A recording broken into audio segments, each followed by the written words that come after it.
નમસ્કાર વિદ્યાર્થી મિત્રો, આજે આપણે ફિંકલસ્ટેન પ્રક્રિયાનો અભ્યાસ કરીશું.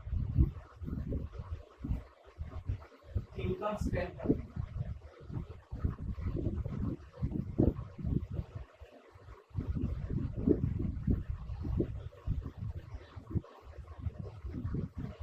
ફિંકલસ્ટેન પ્રક્રિયા એ આયોડો આલ્કેન બનાવવા માટેની ઉત્તમ પદ્ધતિમાંથી એક છે, જેમાં આલ્કાઇલ ક્લોરાઇડ અથવા આલ્કાઇલ બ્રોમાઇડની પ્રક્રિયા એસિટોનની હાજરીમાં સોડિયમ આયોડાઇડ સાથે કરતા આયોડો આલ્કેન નિપજ મળે છે. આ પ્રક્રિયાને ફિંકલસ્ટેન પ્રક્રિયા તરીકે ઓળખવામાં આવે છે. તો આલ્કાઇલ ક્લોરાઇડ અથવા બ્રોમાઇડની આલ્કાઇલ ક્લોરાઇડ અથવા આલ્કાઇલ બ્રોમાઇડની એસિટોનની હાજરીમાં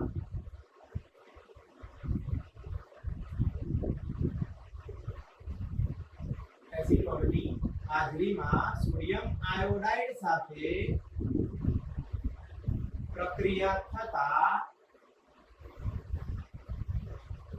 આયોડો આલ્કેન નિપજ બને છે. આયોડો આલ્કેન નિપજ બને છે. આ પ્રક્રિયાને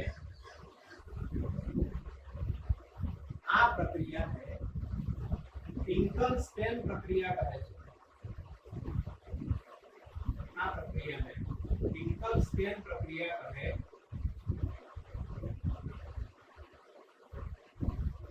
તો વિદ્યાર્થી મિત્રો, આ પ્રક્રિયાનું એક સામાન્ય ઉદાહરણ આવી રીતે લખી શકાય.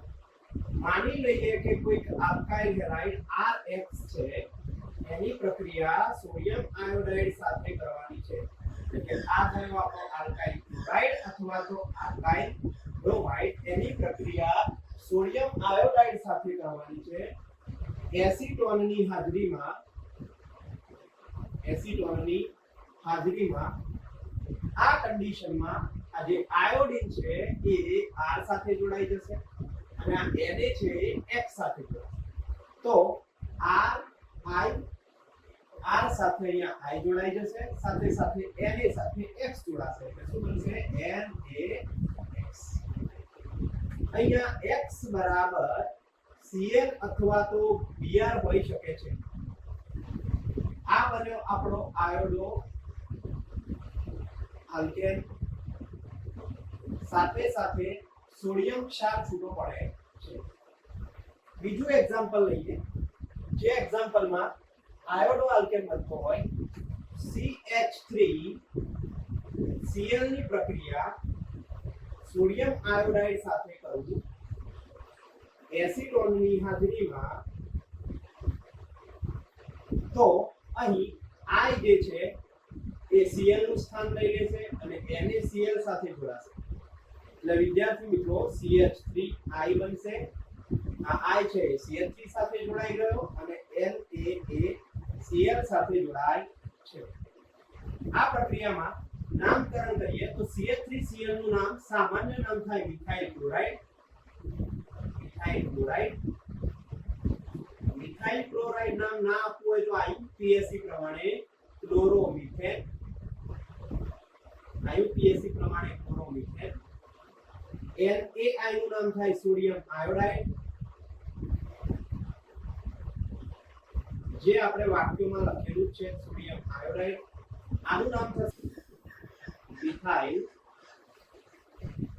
આયોડાઇડ અથવા તો આયોડો મિથેન. અને આ NaCl છે એ આપણો સોડિયમ ક્લોરાઇડ. બીજું એક એક્ઝામ્પલ લખીએ આ જ પ્રક્રિયાનું. CH3CH2Br, જેનું નામ થશે બ્રોમોઇથેન.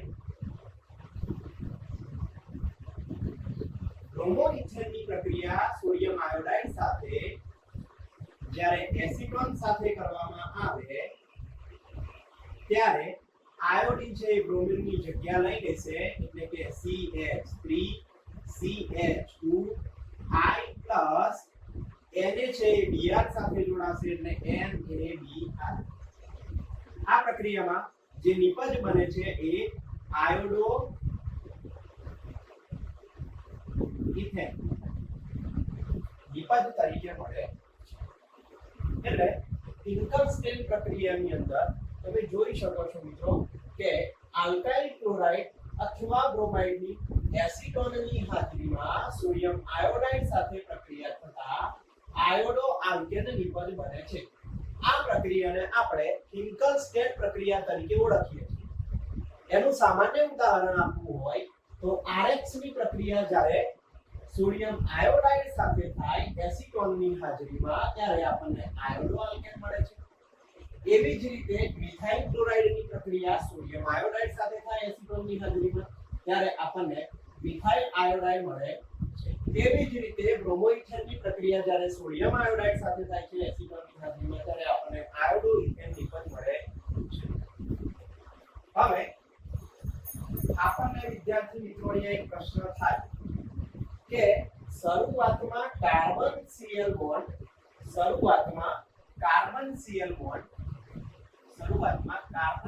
બોન્ડ છે એ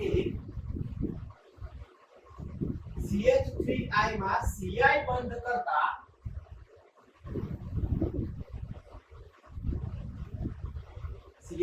કરતા પ્રબળ છે. જે આપણે CX બંધના સ્વભાવમાં જોયું છે કે CCl બંધ છે એ Ci બંધ કરતા પ્રબળ છે. કેવો છે? પ્રબળ છે. હવે આ પરિસ્થિતિમાં આપણને પ્રશ્ન થાય કે પ્રબળ બંધ તોડીને નિર્બળ બંધ બનાવવો એ પ્રક્રિયા માટે થોડો મુશ્કેલ છે.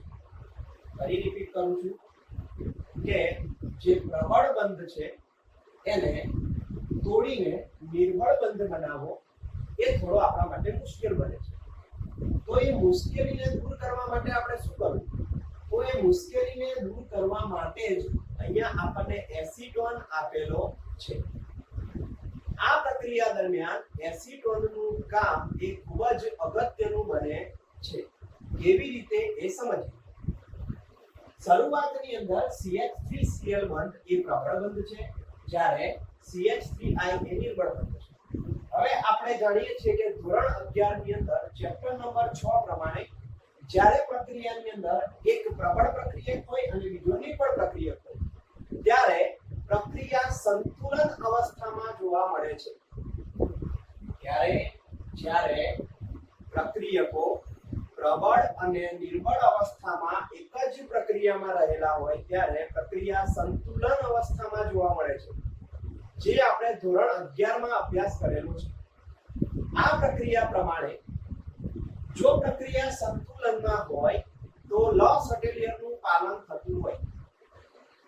તો લો-સટેલિયરનું પાલન થતું હોય તો એસિટોન ઉમેરવાથી આપણને શું ફાયદો થાય છે એ સમજીએ. ધારો કે CH3Cl ની પ્રક્રિયા સોડિયમ આયોડાઇડ સાથે થાય છે ત્યારે નિપજમાં CH3I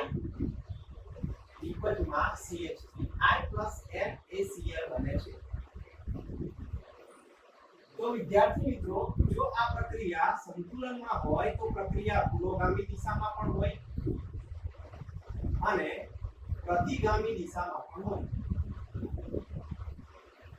હવે જો આ પ્રક્રિયાની વાત કરું તો અત્યારે આપણે એસિટોનનો ઉપયોગ કરેલો નથી.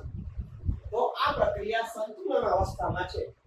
હવે આ પ્રક્રિયામાં હું એસિટોનનું ઉમેરણ કરું તો એસિટોનનું ઉમેરણ કરતા એસિટોન છે એ અધ્રુવીય દ્રાવક છે. એસિટોન છે એ અધ્રુવીય દ્રાવક છે. ચેપ્ટર નંબર 1 પ્રમાણે અધ્રુવીય દ્રાવકમાં અધ્રુવીય દ્રાવ્ય થાય. ફરી રિપીટ કરું છું. ચેપ્ટર નંબર 1 પ્રમાણે અધ્રુવીય દ્રાવકમાં અધ્રુવીય દ્રાવ્ય થાય. તો અધ્રુવીય દ્રાવકમાં અધ્રુવીય CH3I દ્રાવ્ય થશે, પરંતુ NaCl દ્રાવ્ય થતો નથી, કારણ કે NaCl છે એ ધ્રુવીય ઘટક છે. કેવો ઘટક છે? ધ્રુવીય ઘટક છે, જેના કારણે એ એસિટોનમાં દ્રાવ્ય થતો નથી. પરિણામે આ પ્રક્રિયાની અંદર NaCl છે એ અવક્ષેપિત થાય છે.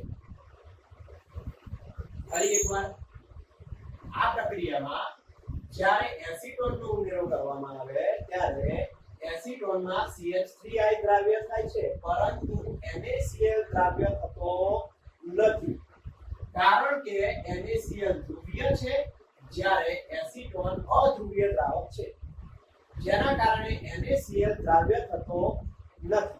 પરિણામે NaCl અવક્ષેપિત થાય છે. તેથી લસટેલિયરના સિદ્ધાંત પ્રમાણે જો NaCl નું પ્રમાણ ઘટાડવામાં આવે તો પ્રક્રિયા ડાબેથી જમણી તરફ આગળ વધે, એટલે કે પુરોગામી દિશામાં આગળ વધે. એટલે આપણને જે CH3I નું નિપજ છે એનું પ્રમાણ વધારે મળે છે. એટલે કે લખી શકાય કે જ્યારે એસિટોનનો ઉમેરો કરવામાં આવે ત્યારે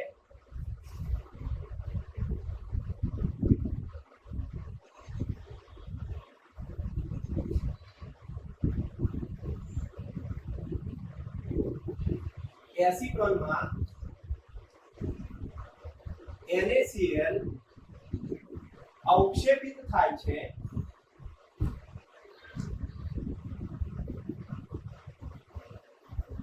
તેથી NaCl ને નિપજ તરફથી દૂર કરતા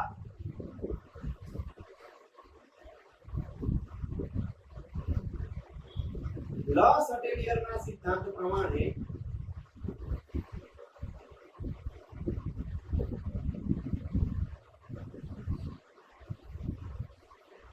પ્રક્રિયા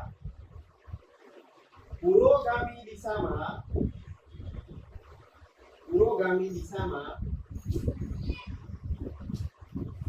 આગળ વધે. પરિણામે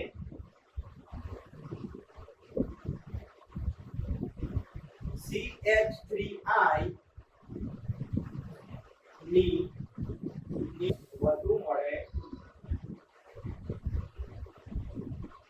આ પ્રક્રિયા હિન્કલ-સ્ટેન પ્રક્રિયા છે. ફરી એકવાર રિપીટ કરીએ. આલ્કાઇલ ક્લોરાઇડ અને બ્રોમાઇડની એસિટોનની હાજરીમાં સોડિયમ આયોડાઇડ સાથે પ્રક્રિયા કરવામાં આવે ત્યારે આયોડો આલ્કેન નિપજ મળે છે.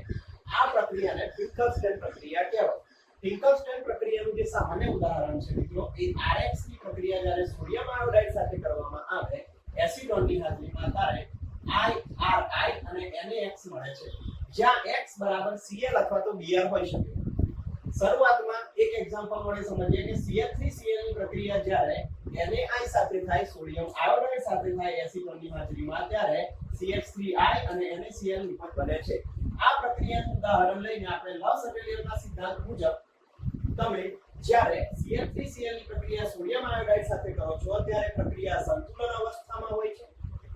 સંતુલન અવસ્થામાં હોવાના કારણે જ્યારે આપણે એસિટોનનું ઉમેરણ કરીએ છીએ ત્યારે NaCl છે એ અવક્ષેપિત થાય છે. પરિણામે